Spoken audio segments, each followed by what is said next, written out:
જાડેશ્વર નીલકંઠેશ્વર મહાદેવ મંદિરે બાલુદા દેસાઈ પરિવાર દ્વારા મહાપ્રસાદીનું આયોજન કરાયું હતું। મોટી સંખ્યામાં સાધુ સંતો અને મંદિરે આવતા શિવ ભક્તોએ મહાપ્રસાદીનો લાભ લીધો હતો। જાડેશ્વર નીલકંઠેશ્વર મહાદેવ મંદિરે 1985 થી વસા ભગત બાલુદા પરિવાર દ્વારા નીલકંઠેશ્વર મહાદેવ મંદિરે દર વર્ષની જેમ આ વર્ષે પણ શ્રાવણ સુદ 13ને રવિવારના રોજ મહાપ્રસાદીનું આયોજન કરવામાં આવ્યું હતું, જેમાં ખૂબ જ મોટી સંખ્યામાં સાધુ સંતો અને મંદિરે આવતા શિવ ભક્તોએ મહાપ્રસાદીનો લાભ લીધો હતો। બાલુદા પરિવાર દ્વારા 1985 થી વસા ભગત કે જેઓ માં નર્મદાની પરિક્રમા કરવા નીકળ્યા હતા ત્યારે તેઓએ નીલકંઠેશ્વર મંદિરે નાઈટ રોકાયા હતા અને ત્યાં તેઓએ 5 બ્રાહ્મણોને ભોજન કરાવ્યું હતું। ત્યારથી પરંપરાગત રીતે તેઓના સંતાનો દ્વારા આજે પણ આ પરંપરા સાચવી રાખી છે। આજે પણ તેઓના પરિવાર દ્વારા મહાપ્રસાદી ભંડારાનું આયોજન કરવામાં આવે છે।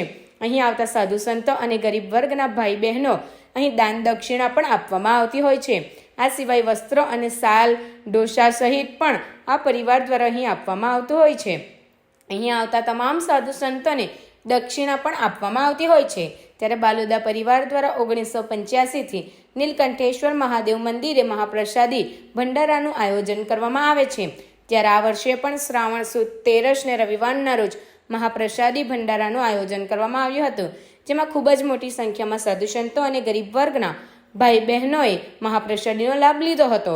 સાથે દાન દક્ષિણા પણ વાસુદા પરિવાર દ્વારા આપવામાં આવી હતી। હર હર નર્મદે, જય નીલકંઠ મહાદેવ, ઓમ નમઃ શિવાય। આ ભંડારો અમારા વસ્તાભાઈ ભગત બાલુદા પરિવાર એમને નર્મદા પરિક્રમા કરી હતી। અહીં નાનો 5 માણસથી એમને ચાલુ કર્યું જમાડવાનું 1985માંથી, અને આ ત્યારનો ભંડારો સમાજ ચાલ્યા કરે છે। વત્તા અમારું અંકલેશ્વર, ભરૂચ બધું ગ્રુપ લોકોને અમે ભંડારામાં પ્રસાદ લેવા બોલાવીએ છીએ અને મહારાજોને પ્રસાદ લેવા બોલાવીએ છીએ। દાન દક્ષિણા એમને આપીને અને આ ભંડારાનો આ દિવસે અમે પરમ ચાલુ રાખીએ છીએ અને નર્મદામાં અમને હર હર ચાલુ રાખે વસ્તા ભગત પરિવાર પાલોદર તરફથી અને બધા ભાઈઓ બધા ભેગા થઈને અમે આ દર વર્ષે બધા મળીને અમને ખુશાલ અને ખુશી આવી જાય છે આ ભંડારાની તૈયારી કરવાની, અને અમે બધા ભેગા થઈને ભંડારો સફળ થાય છે। અને નીલકંઠની દયાથી આ ભંડારો એમને એમ ચાલે કે એનો એ સ્વાદ રહેશે। કેટલા વર્ષોથી જે આવે પ્રસાદ લે કે તમારો આ ભંડારાનો પ્રસાદ એનો એ સ્વાદ રહેશે અને નર્મદામાં એનો એ સ્વાદ રાખે અને બધાને તંદુરસ્તી સારી રાખે અને બધા ભંડારામાં આવતા રહો। હર હર નર્મદે।